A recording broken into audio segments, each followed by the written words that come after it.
Hello అందరికీ, నేను మీ భవ్య. అందరు ఎలా ఉన్నారు? నేనైతే సూపర్గా ఉన్నాను.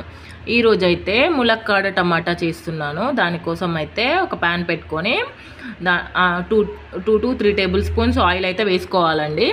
ఎందుకంటే ములక్కాడ టమాటా కదా, కొంచెం ఆయిల్ ఎక్కువ ఉంటే సరిపోతుంది. ఆయిల్ హీట్ అయ్యాక కొంచెం పోపు దినుసులు, ఉల్లిపాయలు ఇలా చిన్నగా కట్ చేసుకొని ఉల్లిగడ్డలు వేసుకోవాలి. వేసుకున్నాక అవి కొంచెం వేగాక కొంచెం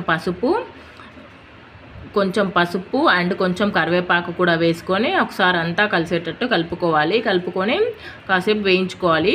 వేయించుకున్నాక ఒక 1.5 టేబుల్ స్పూన్ అయితే అల్లం వెల్లుల్లి పేస్ట్ వేసుకోవాలి. అల్లం వెల్లుల్లి పేస్ట్ అయితే నేను ఇంట్లో తయారు చేసుకున్నదే.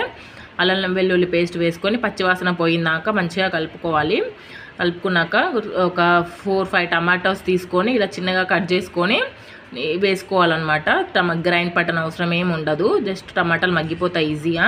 ఇప్పుడు కొంచెం సాల్ట్ వేసుకొని టమాటాలకు అంతా పట్టే విధంగా ఒకసారి కలుపుకొని మూత పెట్టుకొని టమాటాలు అంతా మెత్తగా అయ్యేటట్టు మగ్గించుకోవాలన్నమాట. ఈ లోపు అయితే నేను మునక్కాడలు అయితే పొట్టు తీసి పెట్టుకుంటున్నాను. చూడండి, ఇప్పుడు మగ్గిపోయింది. ఇంకొకసారి కలుపుకుందాము. హాఫ్ అయితే మగ్గిపోయినాయి. చూడండి, టమాటాలు ఈజీగా మగ్గిపోతాయి. కొందరైతే మిక్సీ పట్టేసేస్తారు, దానివల్ల టేస్ట్ అనేది ఉండదు, టేస్ట్ పోయిద్ది. ఇలా మగ్గించుకుంటే ఆయిల్లో చాలా బాగుంటుంది. చూడండి, నేనైతే అన్ని మునక్కాడలు అయితే ఇలా పొట్టు తీసేసి అయితే పెట్టుకున్నాను. ఇప్పుడు కొంచెం మగ్గిపోయింది కదా, 50% అయితే మగ్గిపోయాక ఇందాక మనం పొట్టు తీసి శుభ్రంగా కడిగేసుకొని మునక్కాడలు వేసుకోవాలి అన్నీ ఒకసారి. మనకు కావాల్సినవన్నీ నేనైతే ఇంతే వేస్తున్నాను, తీసినవన్నీ వేయలేదు. కొన్ని అయితే పక్కకు పెట్టేసాను, ఎక్కువైపోతాయని ఆలోచించి.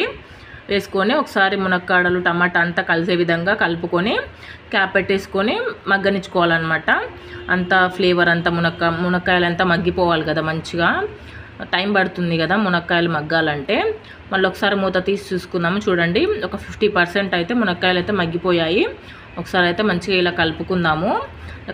మళ్ళీ ఒకసారి మూత పెట్టుకొని ఇంకొక 5 మినిట్స్ మగ్గనిచ్చుకున్నాం అనుకోండి, ఇంకా పూర్తిగా మగ్గిపోతాయి టమాటా మునక్కాయ అంతా. చూడండి, ఎంత బాగా మగ్గిపోయింది కదా. ఇప్పుడు దీనిలోకి అయితే కారం వేసుకుందాము.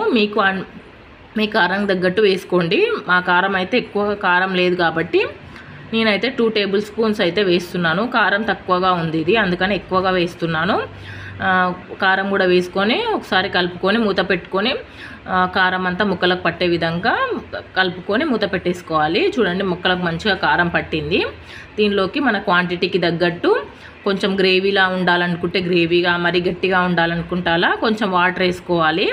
మరి ఎక్కువగా వేయద్దు, వాటర్ ఎక్కువగా వేసినానుకో వాటర్ లాగా అయిపోతుంది.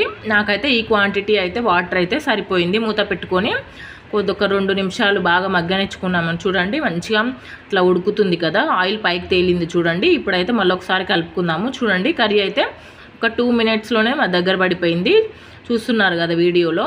ఇప్పుడు దీనిలోకి అయితే కొంచెం 1/2 టేబుల్ స్పూన్ ధనియాల పొడి, ఒక 1/2 టేబుల్ స్పూన్ గరం మసాలా వేసుకొని మరొకసారి, ఇందాక నేను కొంచెం సాల్ట్ తక్కువ వేసాను కదా, ఇప్పుడు యాడ్ చేస్తున్నాను ఆ సాల్ట్. మరొకసారి కలుపుకోవాలి. ఎవరైతే మన ఛానల్ని ఫస్ట్ టైం చూస్తున్నారో ప్లీజ్ లైక్ చేయండి, షేర్ చేయండి, సబ్స్క్రైబ్ కూడా చేయండి.